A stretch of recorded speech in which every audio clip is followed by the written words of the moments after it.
नमस्कार बंधुरा गौरीर किचेने सबाइके स्वागत। आपनारा तो पालंग शाकेर अनेक रकम रेसिपि खेयेछेन, किन्तु आजके आमी बानाबो एकदम अन्यरकम भावे शीश पालंगेर चच्चड़ी रेसिपि। এই রেসিপিটি এমনভাবে বানিয়ে নেব যেভাবে বানালে দেখবেন বাড়ির সকলের কিন্তু খুবই ভালো লাগবে। চলুন তাহলে চটপট করে দেখে নিই। তার জন্য কড়াইয়ের মধ্যে প্রথমে দিয়ে দিচ্ছি 1 টেবিল স্পুন সরষের তেল। তেলটা গরম হয়ে এলেই দিয়ে দেব হাফ টি স্পুন পাঁচফোড়ন সম্বার। পাঁচফোড়নটা ফুটে উঠলেই নেড়ে চেড়ে নিয়ে গ্যাসের ফ্লেমটা একদম লোতে রাখবো। এবারে আমরা এর মধ্যে দিয়ে দেব একটা ফুলকপির কুচিয়ে কেটে রাখা ডাটা এবং 150 গ্রাম শিম। এবারে আমরা এর মধ্যে দিয়ে দেব 1 টিস্পুন নুন, তার সাথে দিয়ে দেব হাফ টিস্পুন হলুদ গুঁড়ো। এবারে খুব সুন্দর করে এগুলোকে নেড়ে চেড়ে নিয়ে মিশিয়ে নেব। এই সময় অবশ্যই নুনটা দিয়ে দেবেন, তাহলে ফুলকপির ডাটাটা কিন্তু খুব তাড়াতাড়ি সেদ্ধ হয়ে যাবে। মেশানো হয়ে গিয়েছে, এবারে আমি 5 মিনিটের জন্য ঢেকে রেখে রান্না করে নেব, যাতে ফুলকপির ডাটাটা কিছুটা সেদ্ধ হয়ে আসে।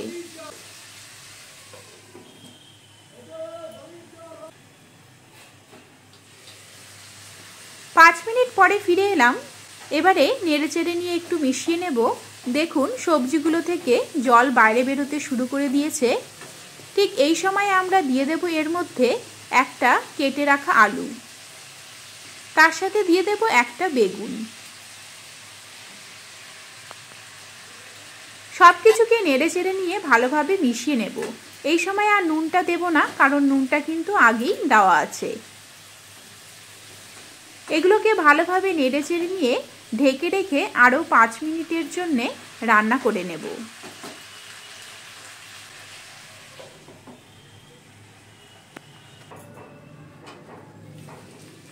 5 মিনিট পরে ফিরে এলাম। দেখুন সব কিছু প্রায় 50% মতো সেদ্ধ হয়ে এসেছে। একটু নেড়ে চেড়ে নিয়ে মিশিয়ে নেব এবং এই সময়ে আমরা দিয়ে দেব 4টে কাঁচা লঙ্কা, তার সাথে হাফ ইঞ্চি আদা পেস্ট। এখানে ঝালটা কিন্তু অবশ্যই নিজেদের স্বাদ অনুযায়ী দেবেন। আদাটাকে নেড়ে চেড়ে নিয়ে এবারে 2 থেকে 3 মিনিটের জন্য ভেজে নেব। আজকের এই রান্নাটা আমি খুবই হেলদিভাবে বানাচ্ছি, তাই কোনো রকম শুকনো লঙ্কার গুঁড়ো ব্যবহার করব না। আপনারা চাইলে কিন্তু এই সময় শুকনো লঙ্কার গুঁড়োটা দিয়ে দিতে পারেন। আদাটা ভাজা ভাজা হয়ে এলেই দিয়ে দেব হাফ টিস্পুন ধনে গুঁড়ো, তার সাথে হাফ টিস্পুন জিরে গুঁড়ো এবং সামান্য পরিমাণে হলুদ গুঁড়ো। গুঁড়ো মশলাগুলোকে এবারে সবজির সাথে খুব সুন্দর করে নেড়ে চেড়ে নিয়ে মিশিয়ে নিয়ে কষিয়ে নেব। এই সময় জল ব্যবহার করবেন না, কারণ সবজিতে কিন্তু জল আছে, সেই জলেই মশলাগুলো কিন্তু খুব সুন্দর করে দেখবেন কষানো হয়ে যাবে।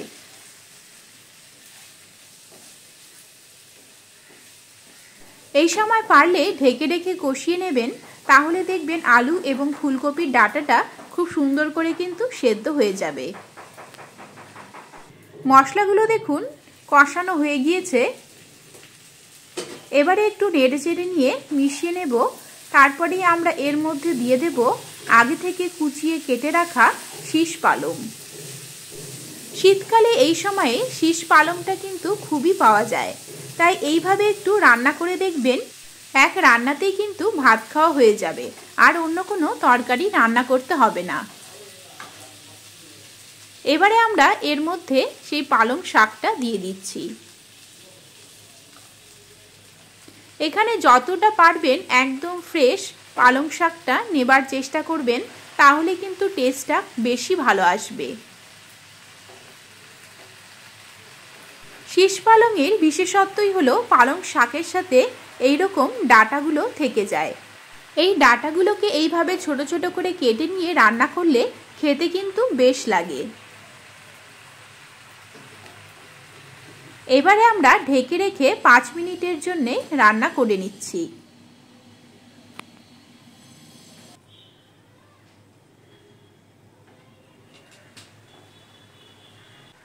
5 মিনিট পরে ফিরে এলাম। দেখুন পালং শাক থেকে জল বেরোতে শুরু করে দিয়েছে।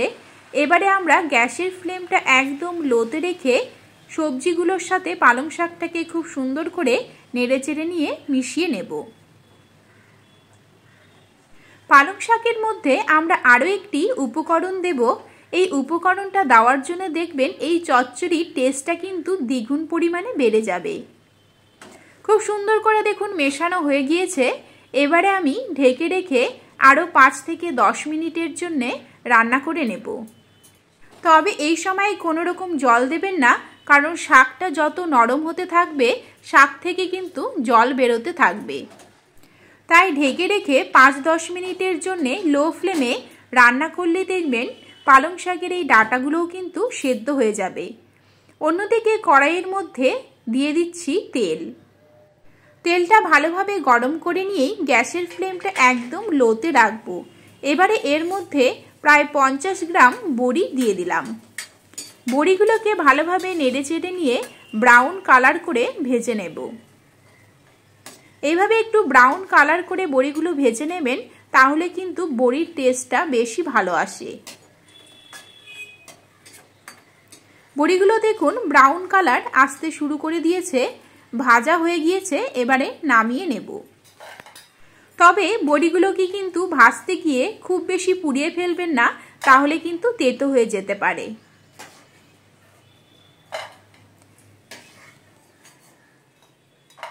অন্যদিকে দেখুন শাকটাও কিন্তু পুরোপুরি সেদ্ধ হয়ে গিয়েছে।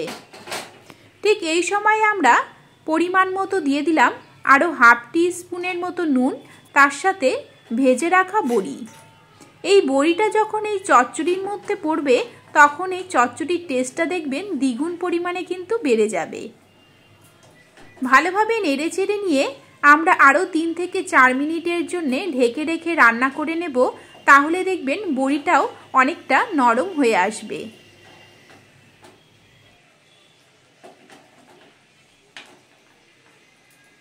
এখানে কিন্তু আমরা আর অতিরিক্ত মশলা ব্যবহার করব না।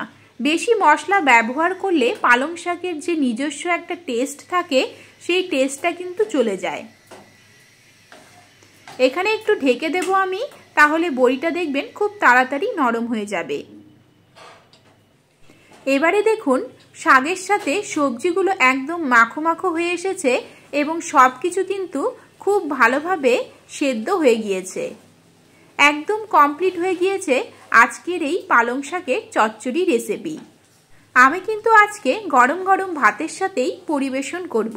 আপনারা কিভাবে রান্না করে খেয়েছেন আমাকে কিন্তু অবশ্যই কমেন্ট করে জানাবেন। ভালো লাগলে আমার চ্যানেলটিকে সাবস্ক্রাইব করে নেবেন, লাইক ও শেয়ার করবেন। তাহলে বন্ধুরা আজকের মতো এখানেই শেষ করছি। দেখা হবে নেক্সট রেসিপি নিয়ে। ভালো থাকবেন, ভালো রাখবেন, ভালো ভালো খাবেন। নমস্কার।